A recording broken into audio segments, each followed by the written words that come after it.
Welcome to Odd's Bodkins Curiosity Shop, where you'll find the unique, the bizarre, and sometimes the haunted. Feel free to look around, peruse the items, and never fear, there's nothing here that bites. Hard anyway.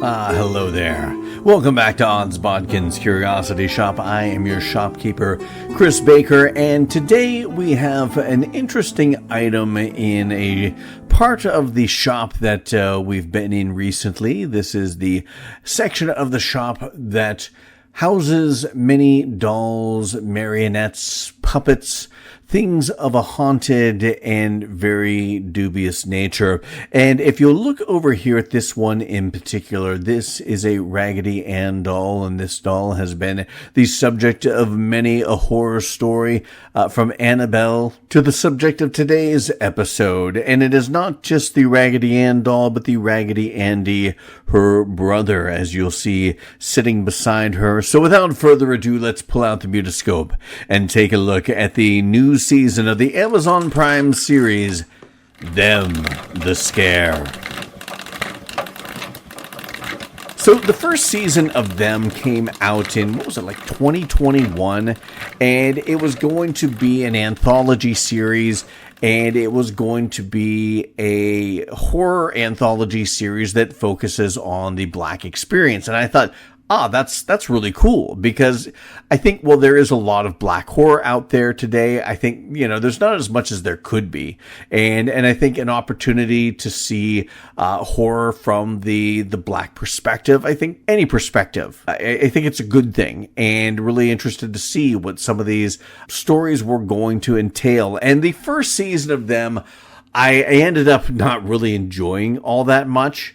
It wasn't because it did. I mean, the show and the series had a really good look about it, and it had some really creepy moments about it, and the acting was superb. I really enjoyed the actors in this series, this first season of Them. It was just, the story was really convoluted, and it tried to delve into too many themes.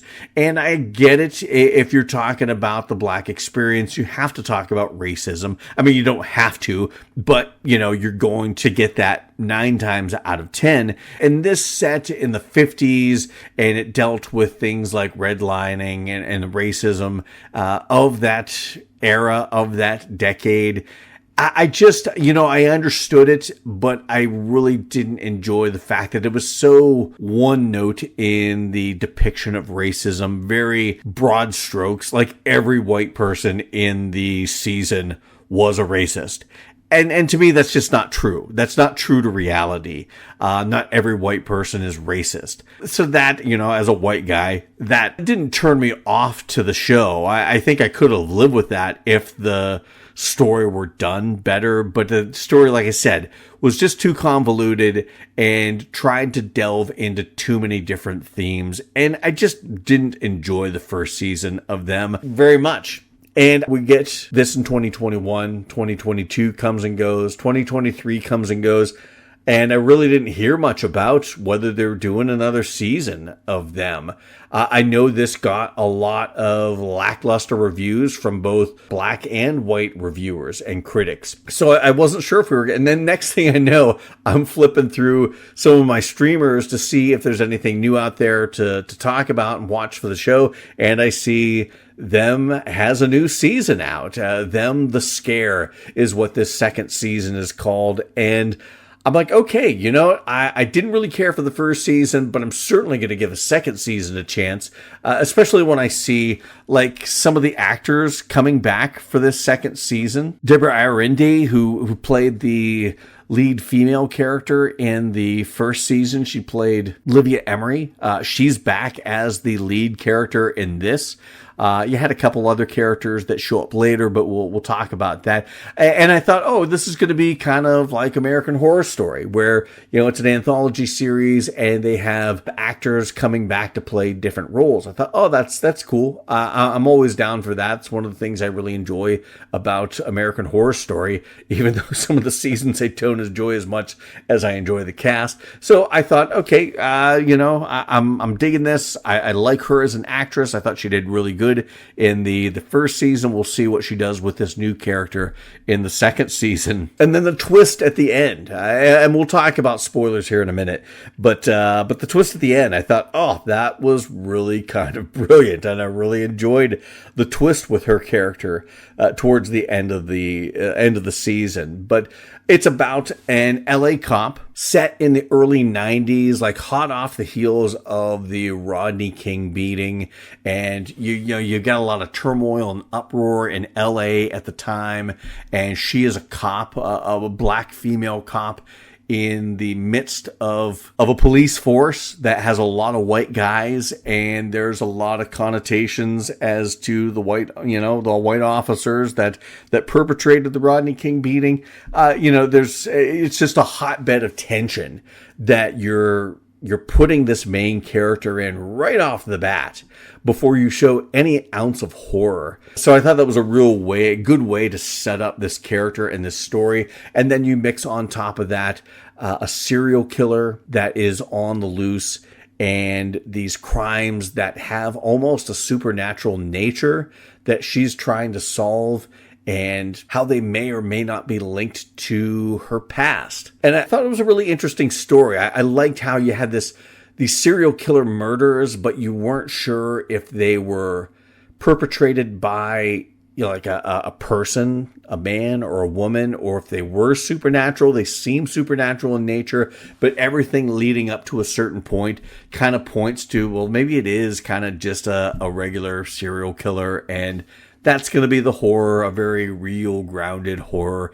And I thought, okay, that's going to be all right. But then you realize that this is more of a supernatural story. So you got to understand that going in. I don't think that's a spoiler to say that, because it really plays into that in the trailer, which I watched after the fact.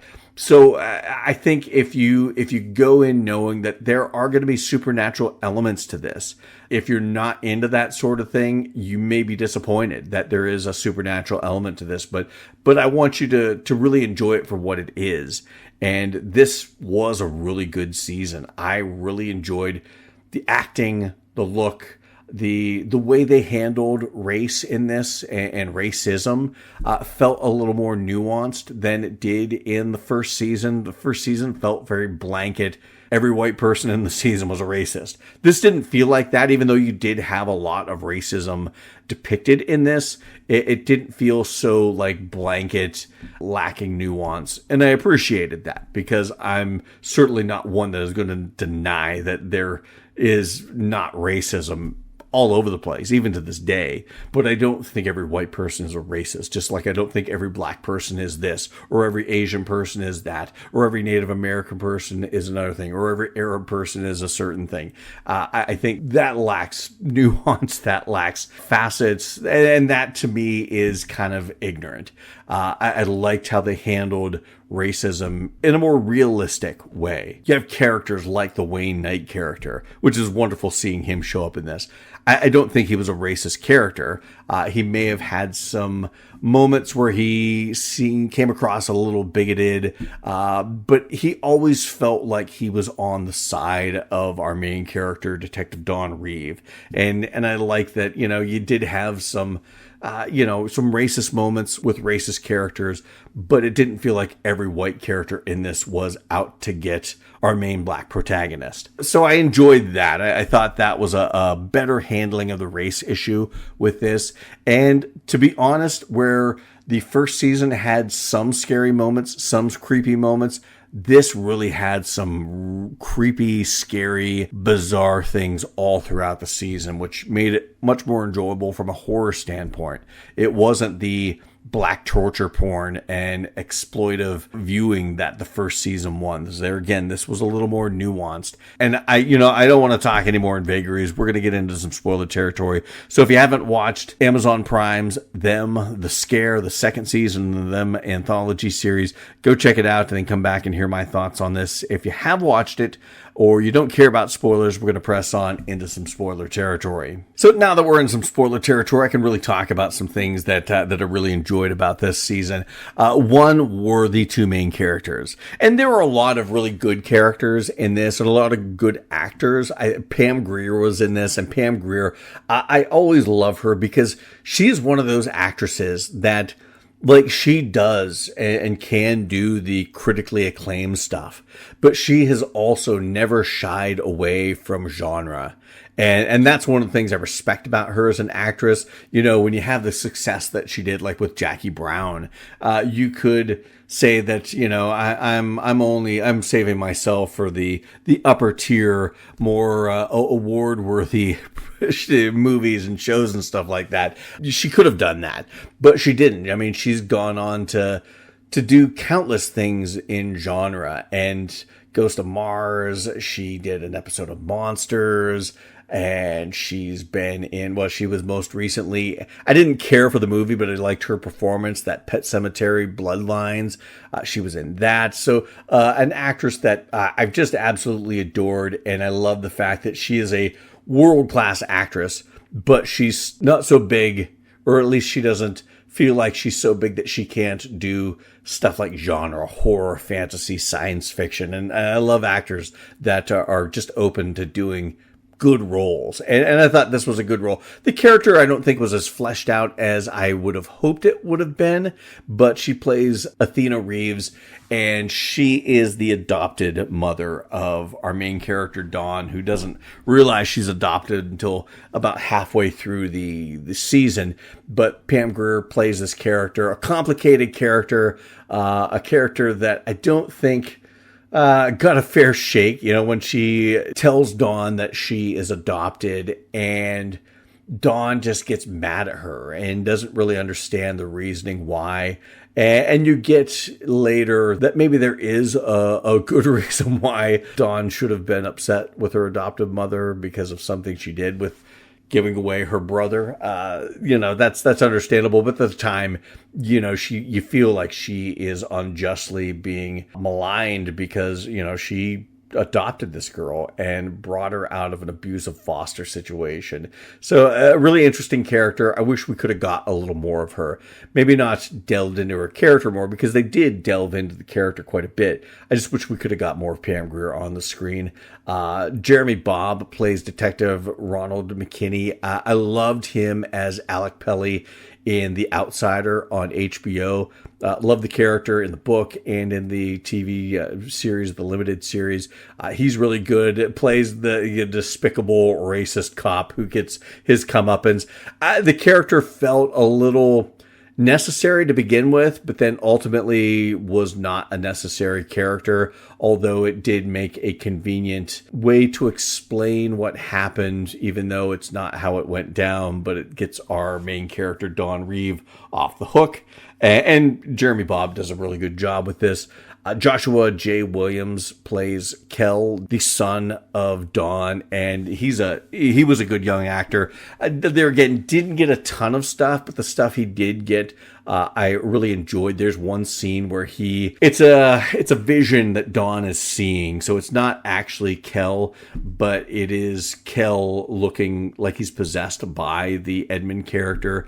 And my God, the facial stuff he did, looking evil. Oh my God, it was chilling the way this kid portrayed this character, and just was very unnerving the way he kind of transformed his face and pulled off this scene. It was really good, and I really enjoyed him.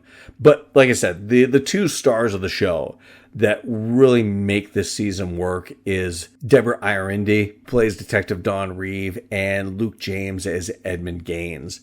They are brother and sister who are separated by adoption, and they have, at least through the first several episodes, I mean, this is only 8 episodes, I want to say through at least episode 6, you think that the events that are going on with Dawn and the events that are going on with Edmund, and they're two separate stories that you know are going to converge at some point, given what's happening with Edmund, and that Dawn is a police officer.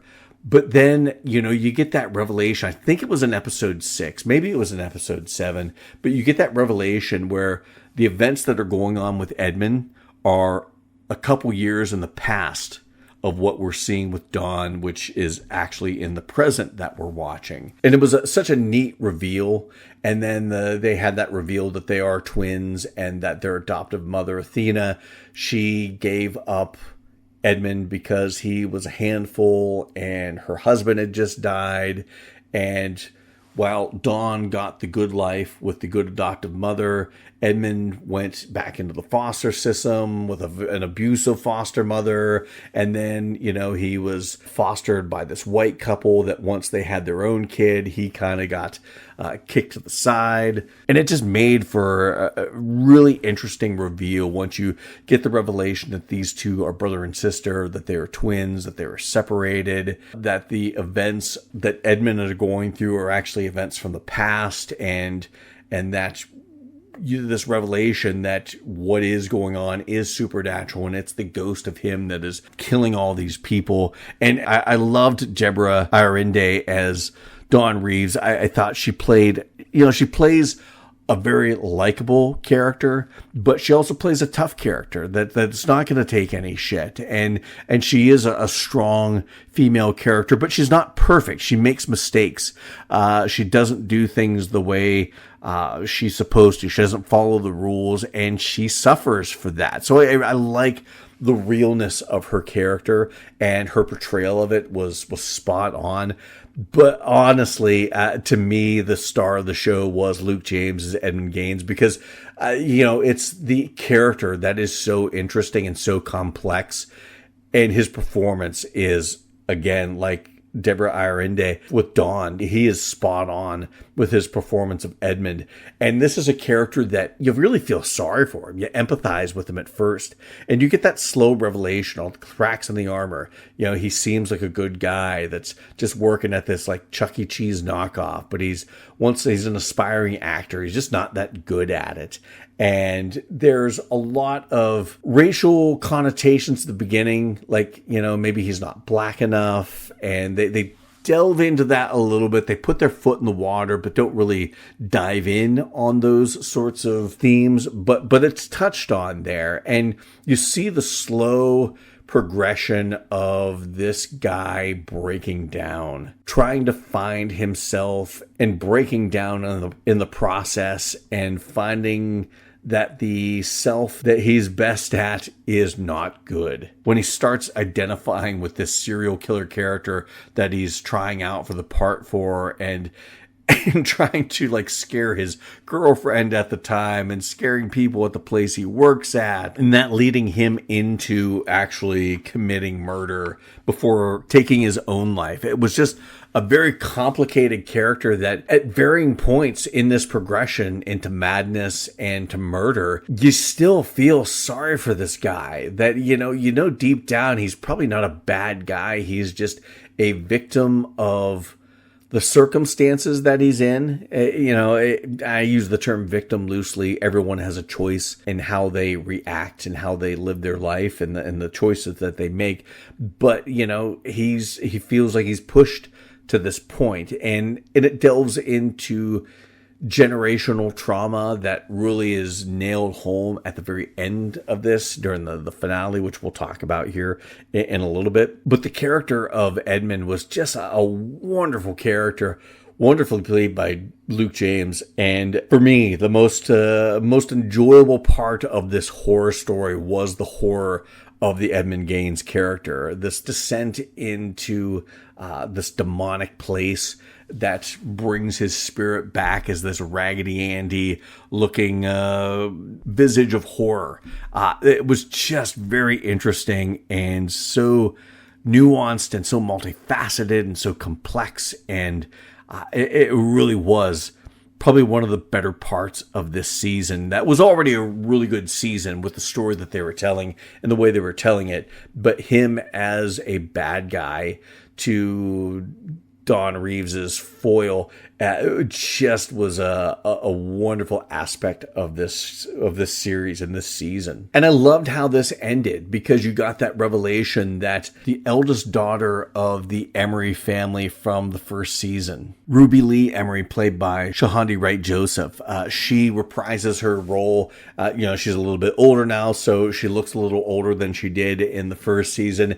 And they very quickly divulge to you through some exposition, but I think it's exposition that completely works. She has twins, a boy and a girl. The father ran out on her and she can't raise them alone.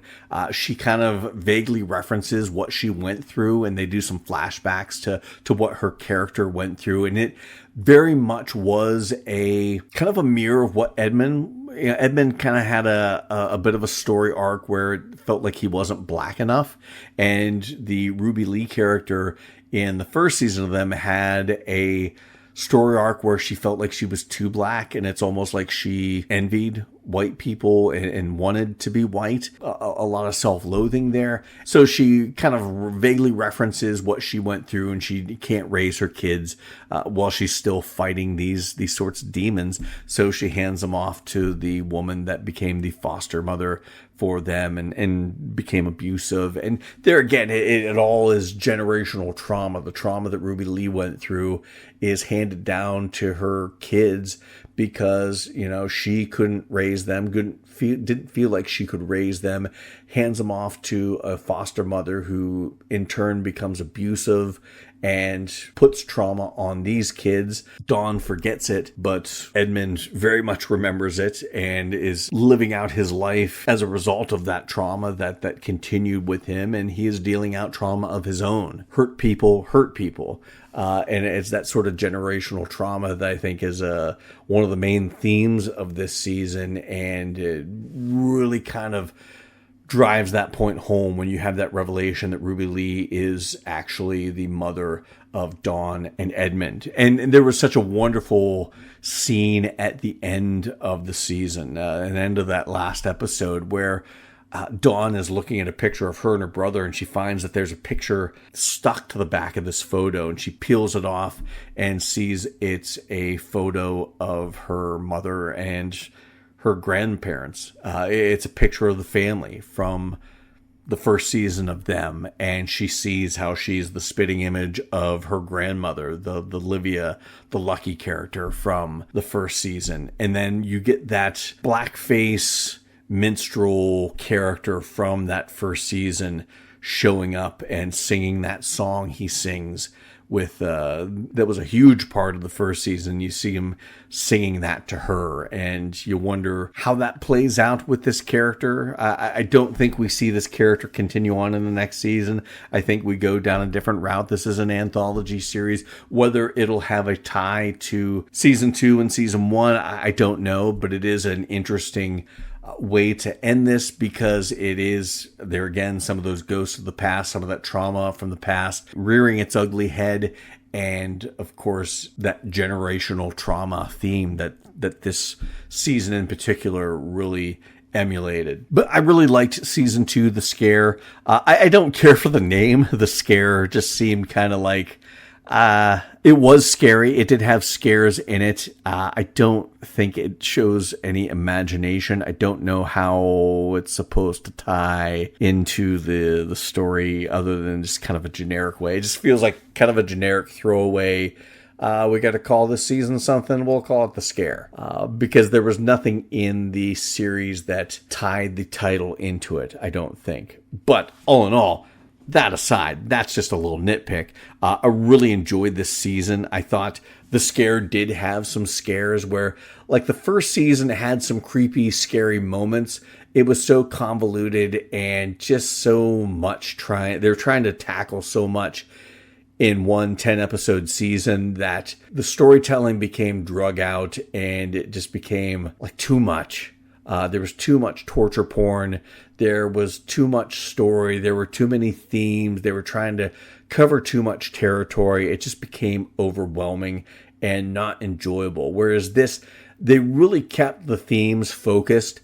They kept I mean, there really wasn't much torture porn. I mean, there were some torture scenes where characters are being twisted and contorted into this horrific, gruesome image that I thought was disgustingly horrific and terrifying. The looks on the faces of these dead people, all contorted and twisted. It was quite scary. And then they had, especially in those last couple episodes, some of the cat and mouse with Edmund as this kind of Raggedy Andy visage of a demon. It was terribly scary and terribly creepy. And all throughout the season, you had just this creepy tone on top of the tension of the racial components of this.